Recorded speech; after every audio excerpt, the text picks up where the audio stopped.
How you doing? This is John and welcome to John's Long Box. Today we're looking at DC's Black Label. This is Batman vs. Bigby, a wolf in Gotham.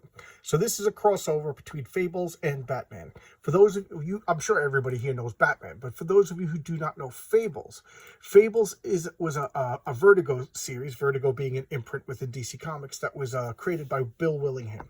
Bill Willingham is one of my favorite comic book creators. I've been a fan of his since before he did comics. He did art for TSR's Dungeons & Dragons and Fantasy Games Unlimited Villains and Vigilantes. He did art for modules, stuff like that. And then I followed him into the comic book world where he promptly created the Elementals, which is one of my favorite comics of all time. I showcased Elementals #1 a while ago in one of the early videos on my channel, so it's still there to check out. And I'll stand by what I said then, that without Elementals paved the way for dark and gritty comics. Before the Watchmen, before Dark Knight Returns, there was the Elementals.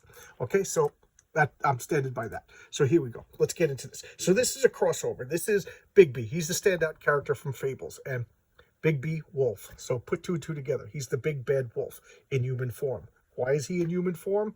Well, what kind of human turns into a wolf and back in? So there he is. Bigby Wolf is the big bad wolf. He's a werewolf, and I love how Bill Willingham just makes a logical leap with fantasy characters and makes story just so good. Read Fables. So this is a crossover. So this is the actual Bigby from Fables, and he's crossing over to an alternate dimension. I can't stand alternate dimensions, but it was the only way to do it of Batman. They could have made it our Batman, but it's not. And how do we know? Because there's this like army of Robins, and they train like a dojo of other kids to train them up to become Robins. So that's how it's not our Batman, but they could have just, I don't know, that wasn't necessary to the story. So anyway, one of the Robins, I think this is the Dick Grayson Robin, is going around and questioning criminals. What is going on? The guy's like, you got to see this. He calls Batman, and they're being observed by Bigby smoking. That's like a no-no in comics these days. So Batman checks out the corpse of a body, and this is what he says. Possible animal attack, like previous cases. Once again, the bite radius is not normal. So, okay, something's going around, killing people, and it looks like a large animal. Okay, and we have a wolf in Gotham. So, but Batman doesn't know that yet. Here we have a goodbye party. One of these agents is retiring. Something you don't see a lot. A guy's retiring from a villain's henchman group, minion group, whatever you want to call them.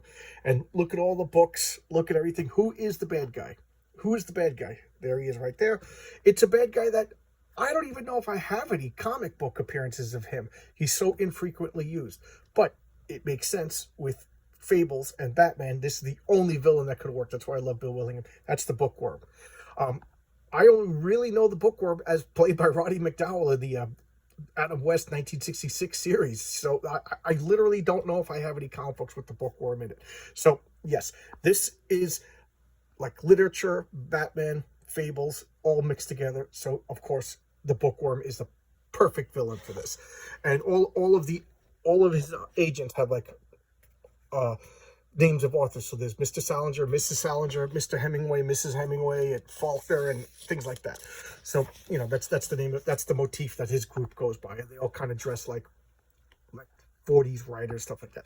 So Batman's like, what's going on? We got to figure this out. There's a creature in Gotham, and we got to deal with it. And of course, Batman's being gruff, making orders, soul plumber. That's kind of interesting. And here we have this guy that they want to find out what he has like a private expensive library, and one of the books in it, and they want this book. So they're going to torture him for the book. Sandman and Lock and Key. That seems pretty interesting. And, you know, they're questioning, just tell us everything. And then this guy, the torturer, is like, the difference is about to become everything to you. Your sun, your moon, your stars, whatever. But the manner in which you depart this morning. Oh, so you're going to die. But the manner in which you depart this morning, that's yet to be decided. The difference is about to become everything to you. Your sun and moon and stars. So in other words, I'm going to kill you. But are you going to die fast and painless, or are you going to slow and torturous? That's up to you. Give me the information I want. So here's one of Bookworm's agents is like, I can't believe you went in there with the torturer. And he's like, oh, he's been loyal to me. And she's like, yeah, so far. And he's like, yeah, good point. So there you go.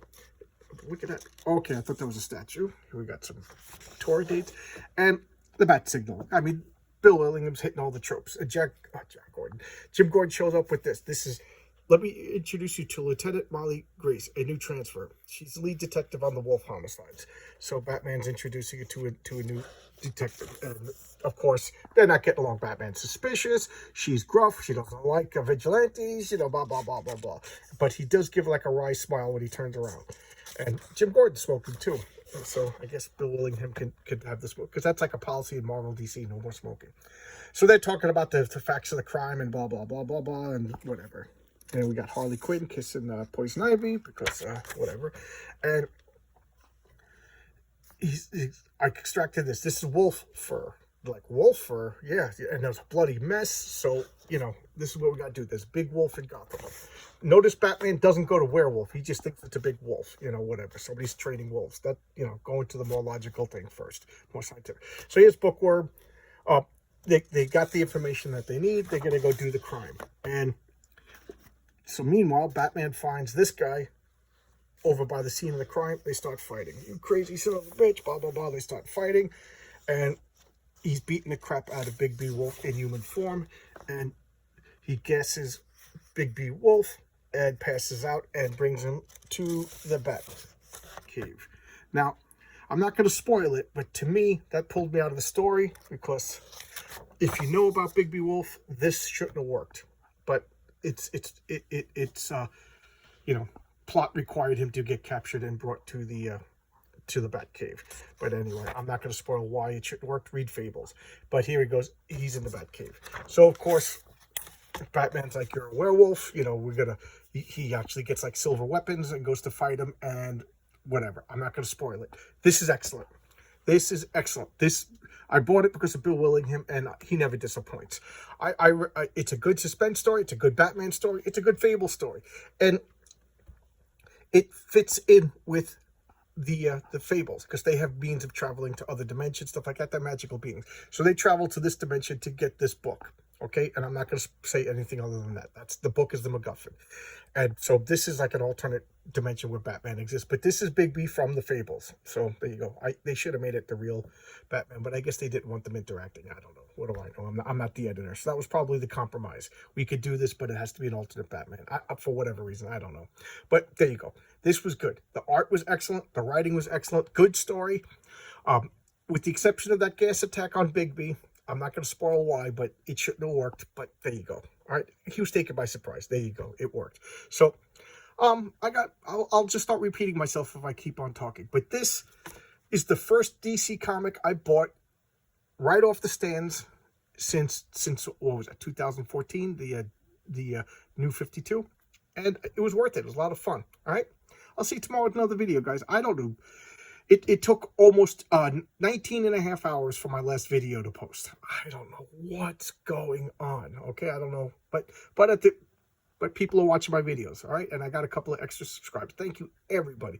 Please hit the like buttons. I don't know. Maybe that's causing the algorithm, you know, talk about magic. I don't know. All right, thanks a lot, guys. I'm trying to do something else to get the upload speeds to go up faster, so I can, you know, I'm like missing days now because it's taken so long. But I gotta call the cable company. I'm still trying to tweak with my stuff. All right, I'll see you. Bye-bye.